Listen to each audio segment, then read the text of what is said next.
साल बीत चुके हैं। एक सवाल बनता है उन तमाम तथाकथित लोगों से जो आज ये कह रहे हैं कि भारत का संविधान डॉक्टर अंबेडकर ने नहीं लिखा, किसी और ने लिखा है। तो सवाल यह है कि 77 साल तक वो लोग कहां सोए हुए थे जो आज ये कह रहे हैं कि भारत का संविधान डॉक्टर अंबेडकर ने नहीं, किसी और ने लिखा। अधिकारी ऐसे होते हैं जो खुलकर बोलते हैं, खासकर पाखंडवाद पर, रूढ़िवादी परंपराओं पर, और जिस तरह से आज जो देश में जाति व्यवस्था फैली हुई है उसको लेकर उन्होंने बिल्कुल स्पष्ट कर दिया है, क्योंकि एक कदम आप आगे बढ़ेंगे तो दूसरा कदम हमारा भी बढ़ेगा। तो किसी एक से जातिवाद खत्म नहीं होगा, किसी एक से पाखंडवाद खत्म नहीं होगा, किसी एक से भी ये जो परंपराएं चली आ रही हैं गलत, वो खत्म नहीं होंगी, बल्कि हम सबको एक मुट्ठी बनकर आगे बढ़ना पड़ेगा। नीलम बोध हमारे बीच है। नीलम बोध सामाजिक कार्यकर्ता हैं और मुझे लगता है नीलम बोध के मन में काफी सारे विचार आ रहे होंगे जब उन्होंने डीसी साहब को सुना है और इनके भावों को सुना है, और जिला चंबा का परिदृश्य भी आपके सामने आ गया है।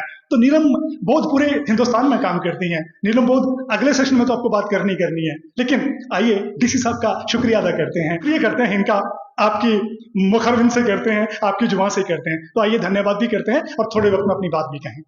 नीलम बोध। बहुत बहुत साधुवाद आदरणीय जी।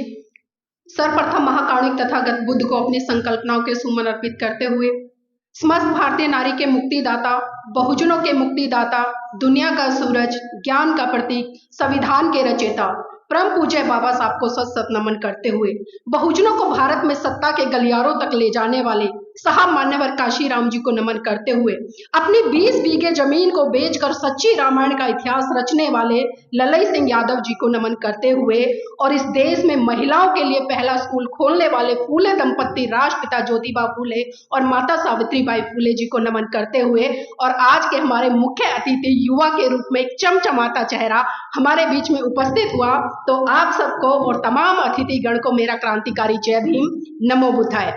आज का दिन एक ऐतिहासिक दिन है और इस ऐतिहासिक दिन पर हम सभी यहाँ पर एकत्रित हुए हैं।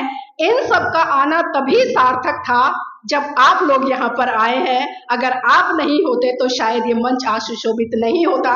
तो एक बार मैं चाहूंगी आप जोरदार तालियों से हमारे तमाम अतिथिगण का स्वागत करें, उनका आभार व्यक्त करें और संकल्प ले। आज के दिन मैं संकल्प की बात इसलिए कर रही हूं क्योंकि आज एक महान दिन है। जी हां, विजय अशोक दसवीं। 14 अक्टूबर सन 1956 को परम पूज्य बाबा साहब ने नागपुर की धरती पर लाखों अनुयायियों के साथ में बौद्ध धर्म की दीक्षा ली। बौद्ध धर्म जो मानवतावादी है, जो करुणावादी है, जो हमें विचार देता है, सिद्धांत देता है कि अगर हम सभी मिलजुल कर एक साथ रहेंगे तो ये भारत फिर से विश्व गुरु कहलाएगा और फिर से इस भारत के हर कोने, हर गली से सिर्फ एक ही आवाज आएगी कि ले अंत मन दीप भव, ले अंत मन दीप भाव, मूल मंत्र बने स्वयं के स्वामी, गूंज उठे हर बस्ती से बुद्धं शरणं गच्छामि, धम्मं शरणं गच्छामि, संघं शरणं गच्छामि। लेकिन ये कब होगा? जब हम सभी लोग संगठित होंगे, और संगठित ऐसे नहीं बल्कि इस भारत देश में एक निम्न तबके से आने वाला एक उच्च तबके तक का व्यक्ति आपस में एक दूसरे की भावनाओं का सम्मान करेगा, एक दूसरे को हाथ मिलाकर आगे बढ़ाएगा। एक गाना भी सुनते हैं कि साथी हाथ बढ़ाना, एक अकेला थक जाए तो मिलकर हाथ बढ़ाना। तो ये मूल मंत्र तभी सार्थक होगा जब इस भारत देश में हम सही रूप से इन महान पुरुषों की विचारधारा को पढ़ेंगे, समझेंगे, जानेंगे और अपने व्यवहारिक जीवन में उन्हें उतारने का काम करेंगे। आज इस चंबा की पावन धरती पर बाबा साहब की मूर्ति का अनावरण किया गया है, जो कि हमारे डीसी साहब ने किया है। तो ये आज एक ऐतिहासिक दिन है और किसी भी महामानव की मूर्ति की स्थापना या उसके विचारों का आदान प्रदान करना या उनके जीवन संघर्ष को लेकर चर्चा करना अपने आप में एक इतिहास रचता है। तो आज मैं उम्मीद करूंगी तमाम चंबा के लोगों से, चाहे वो महिला है, बहन है, बेटियां हैं या मेरे पिता तुल्य भाई हैं, बुजुर्ग हैं, कि हमें अपने जीवन में इन महान पुरुषों की विचारधारा को ग्रहण करना है। और मैं बाबा साहब के जीवन संघर्ष से जुड़ी हुई 2 घटनाओं पर जरूर प्रकाश डालना चाहूंगी।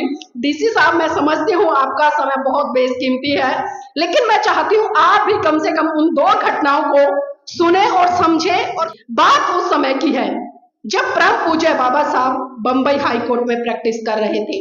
अचानक उनके पास खबर पहुंची कि साहेब, आपका बेटा राज रतन बहुत बुरी तरह से बीमार है और अपने जीवन की अंतिम सांसें ले रहा है।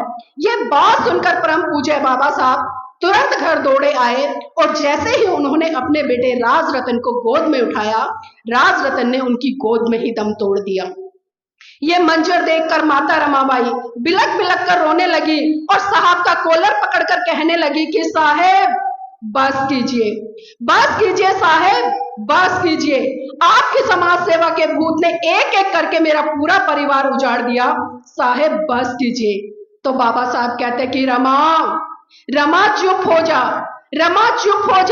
रमा तू तो रो भी सकती है, लेकिन मेरी तो आंखों के आंसू ही सूख चुके हैं, क्योंकि प्रतिदिन मैं अपने समाज के हजारों बच्चों को मरते हुए देखता हूं। रमा चुप हो जा। तो माता रमाबाई फिर कहती है कि साहेब मैं आज फिर चुप हो जाऊंगी, लेकिन आप मुझे एक बात बता दीजिए कि जब आप अपने बेटे राज रतन को गोद में खिलाया करते थे तो बड़े हर्षोल्लास के साथ कहा करते थे कि रमा मेरा बेटा राज रतन बड़ा होकर एक दिन इस देश पर राज करेगा। तो साहेब आज राज रतन तो इस दुनिया में रहा नहीं, अब मुझे ये बता दीजिए कि बड़ा होकर अब इस देश पर राज कौन करेगा। तो बाबा साहब राज रतन के पार्थिव शरीर पर हाथ रखकर कसम खाते हैं और कहते हैं कि रमा मैं भारत देश में एक दिन ऐसा काम करके जाऊंगा कि भारत की हर रमा की कोख से जन्म लेने वाला राज रतन इस देश पर राज करेगा, इस देश पर राज करेगा। और वो राज साथियों आज हम संविधान के माध्यम से कर रहे हैं। एक वोट देने तक से लेकर एक शासक बनने तक का अधिकार हमें उस संविधान ने दिया। एक चपरासी से लेकर एक राष्ट्रपति तक के पद पर हमें पहुंचाने का अधिकार उस संविधान ने दिया। लेकिन विडंबना है कि आज उसी संविधान को जिस तरह से हम आए दिन कुचलने का काम कर रहे हैं, एक के बाद एक हम तरह तरह के आडंबर इस भारत देश में रच रहे हैं। और तमाम कुछ बुद्धिजीवी, नहीं कहूंगी मैं उन्हें, कहने के लिए बुद्धिजीवी हैं, लेकिन कहीं ना कहीं एक कुंठित मानसिकता से ग्रस्त है। उन लोगों ने प्रोपागेंडा भारत में फैलाना शुरू कर दिया है कि संविधान के रचयिता डॉक्टर अंबेडकर नहीं बल्कि BN राव थे। आजादी के 77 साल बीत चुके हैं। एक सवाल बनता है उन तमाम तथाकथित लोगों से जो आज ये कह रहे हैं कि भारत का संविधान डॉक्टर अंबेडकर ने नहीं लिखा, किसी और ने लिखा है। तो सवाल यह है कि 77 साल तक वो लोग कहां सोए हुए थे जो आज ये कह रहे हैं कि भारत का संविधान डॉक्टर अंबेडकर ने नहीं किसी और ने लिखा है। तो हमें जागरूक होना है, समझना है। तरह तरह के लोग हमारे बीच में आएंगे, तरह तरह की भ्रांतियां फैलाएंगे, तरह तरह के प्रलोभन हमें देंगे, लेकिन अगर हम सही मायने में बुद्धिजीवी हैं तो हमें बाबा साहब की उस बात को हमेशा याद रखना पड़ेगा कि मैं पढ़ा लिखा और शिक्षित व्यक्ति उस व्यक्ति को मानता हूं जो अपने दुश्मन की पहचान रखता है। चाहे वो कितना ही मीठा बोल जाए, चाहे वो कितनी ही चुपड़ी बातें कर जाए, चाहे वो कितने ही लच्छेदार भाषण दे जाए, लेकिन अगर वो आपके दुश्मन की पहचान करके आपको अवगत नहीं कराता, आपको सचेत नहीं करता, आपको सही रास्ता नहीं दिखाता, तो कोई फायदा नहीं है हमारा ऐसे बुद्धिजीवी होने का। दूसरी घटनाक्रम पर आती हूं। जिस तरह से जब परम पूज्य बाबा साहब PhD की डिग्री लेकर भारत लौटे और भारत के तबाह को यह पता चला कि बाबा साहब आ रहे हैं, तो महाराष्ट्र के लोगों ने एक बहुत बड़ा विशाल मंच लगाया और बाबा साहब के सम्मान सत्कार कार्यक्रम में जुट गए। जैसे ही उड़ते उड़ते ये खबर माता रमाबाई के पास पहुंची तो उनके मन में भी जिज्ञासा हुई कि अरे मेरे साहब आ रहे हैं, विदेश से आ रहे हैं, PhD कर आ रहे हैं, और उनके सम्मान सत्कार कार्यक्रम में महाराष्ट्र के लोगों ने इतना विशाल भव्य मंच लगाया है, तो उनकी भी जिज्ञासा हिलोरे मारने लगी और उन्होंने भी निर्णय लिया कि मैं भी उस पल को, उस क्षण को अपनी आंखों से देखूंगी जब मेरे साहेब मंच पर होंगे और लाखों की भीड़ उनके सम्मान सत्कार कार्यक्रम में जुटी होगी। लेकिन आपको जानकर आश्चर्य होगा कि माता रमाबाई के पास में एक भी ऐसी सुंदर, साफ सुथरी या कीमती साड़ी नहीं थी जिसको पहनकर वो बाबा साहब के सम्मान सत्कार कार्यक्रम में जा सके।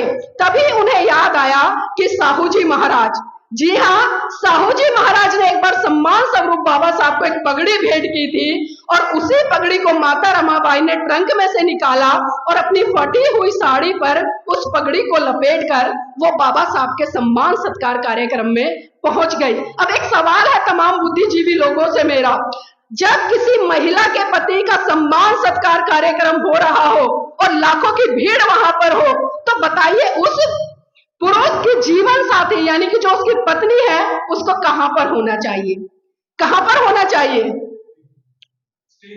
मंच पर होना चाहिए।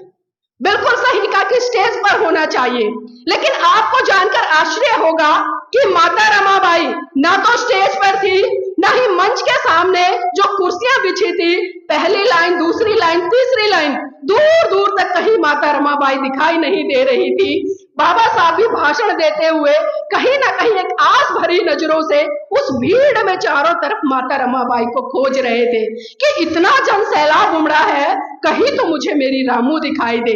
जैसे जैसे बाबा साहब का भाषण खत्म होता गया, अचानक से बाबा साहब की नजर भीड़ के पीछे एक पेड़ था और उस पेड़ के पीछे से एक महिला चुपके से निहार रही थी। बाबा साहब बिना कुछ कहे समझ गए कि भीड़ के पीछे जो पेड़ है और उस पेड़ के पीछे जो महिला चुपके से निहार रही है वो कोई और नहीं बल्कि वो मेरी रामू है। और जैसे ही बाबा साहब का भाषण खत्म हुआ, बाबा साहब भीड़ को चीरते हुए सीधे माता रमाबाई के पास पहुंचे और उनका हाथ पकड़कर बोले कि रमा, रमा मुझे माफ करना, रमा मुझे माफ करना। रमा ऐसा नहीं है कि मैं तेरा साजो श्रृंगार नहीं कर सकता, रमा ऐसा नहीं है कि मैं तुझे आभूषणों से नहीं लाद सकता, रमा ऐसा नहीं है कि मैं तुझे एक से सुंदर एक कीमती साड़ी नहीं पहना सकता, लेकिन रमा जितनी जिम्मेदारी मेरी तेरे प्रति है ना, उससे कहीं ज्यादा जिम्मेदारी मेरी इस भारत देश की प्रत्येक महिला के प्रति है जिसे ठीक से शरीर ढकने के लिए वस्त्र भी नहीं मिलता। तो सोचिए मेरी बहनों, जिस माता रमाबाई ने पूरे जीवन संघर्ष में कभी कोई कीमती महंगी साड़ी नहीं पहनी और उसी माता रमाबाई के त्याग समर्पण बलिदान के कारण आज इस तमाम भारत देश की महिलाएं 100 रुपए से लेकर 1-1 लाख रुपए तक की साड़ियां पहन रही हैं, तो मैं नतमस्तक करती हूँ आज के दिन ऐसी माता रमाबाई को भी। और मैं चाहती हूँ कि आप एक संकल्प लेकर जाएं और एक संकल्प ले कि जिस तरह से इस देश के तमाम सूरवीरों ने इस देश के लिए अपने जान न्यौछावर की, उनके जीवन संगनियों ने कंधे से कंधा मिलाकर उनका साथ दिया, इसी तरह से हम भी उन महानायिकाओं को पढ़े और उनके जीवन संघर्ष का 100% नहीं कहती मैं, 50% नहीं कहती, बल्कि 10% भी जिस दिन आप लोगों ने उनके जीवन संघर्ष को अपने जीवन संघर्ष में उतार लिया ना, तो आज मैं चंबा की इस पावन धरती पर बड़े गर्व से कह सकती हूँ कि इस भारत देश में एक नहीं बल्कि लाखों अंबेडकर पैदा हो जाएंगे, लाखों भगत सिंह पैदा हो जाएंगे, लाखों सुखदेव पैदा हो जाएंगे, लेकिन जरूरत है हमें उन महान वीरांगनाओं के संघर्ष को भी समझने की। तो समय का अभाव भी कम है, डीसी साहब को भी जाना है और मैं एक बार फिर से आज इस पावन पर्व पर उन्हें धन्यवाद देती हूँ कि इतना कीमती समय निकालकर वो हमारे बीच में आए और जो मार्गदर्शन किया, बड़ा खुलकर बोला है, मुझे अच्छा लगा। मैं तहे दिल से कह रही हूँ, बहुत कम अधिकारी ऐसे होते हैं जो खुलकर बोलते हैं, खासकर पाखंडवाद पर, रूढ़िवादी परंपरा पर, और जिस तरह से आज जो देश में जाति व्यवस्था फैली हुई है उसको लेकर उन्होंने बिल्कुल स्पष्ट कर दिया है, क्योंकि एक कदम आप आगे बढ़ेंगे तो दूसरा कदम हमारा भी बढ़ेगा। तो किसी एक से जातिवाद खत्म नहीं होगा, किसी एक से पाखंडवाद खत्म नहीं होगा, किसी एक से भी ये जो परंपराएं चली आ रही हैं गलत, वो खत्म नहीं होंगी, बल्कि हम सबको एक मुट्ठी बनकर आगे बढ़ना पड़ेगा। और अंत में मैं सिर्फ इतना ही कहना चाहूंगी कि देखना बहुत कुछ है, देखना बहुत कुछ है, देखते रहिए, करना बहुत कुछ है, करते रहिए। समाज आज भी बलिदान मांगता है, पर सच तो यह है मेरे साथियों, मेरी बहनों, मेरी माताओं, आज आपसे आपकी जान नहीं बल्कि आपका ईमान मांगता है, आपका ईमान मांगता है। जय भीम, नमो बुद्धाय।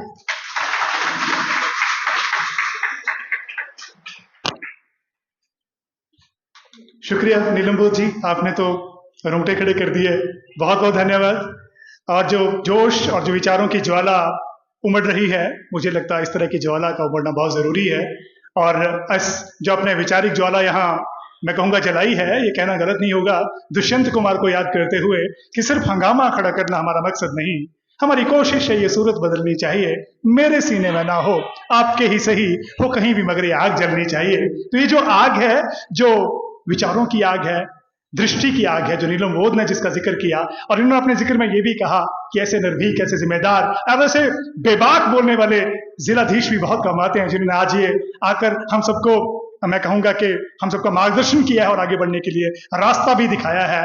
उनका भी हम शुक्रिया अदा करते हैं, आप सबका शुक्रिया अदा करते हैं। गोष्ठी अभी चलनी बाकी है, लेकिन पहला टेक्निकल सेशन हमारा, इनॉग्रल सेशन हमारा यहीं खत्म होता है। हम डीसी साहब का बहुत बहुत शुक्रिया अदा करते हैं। Thank you so much sir.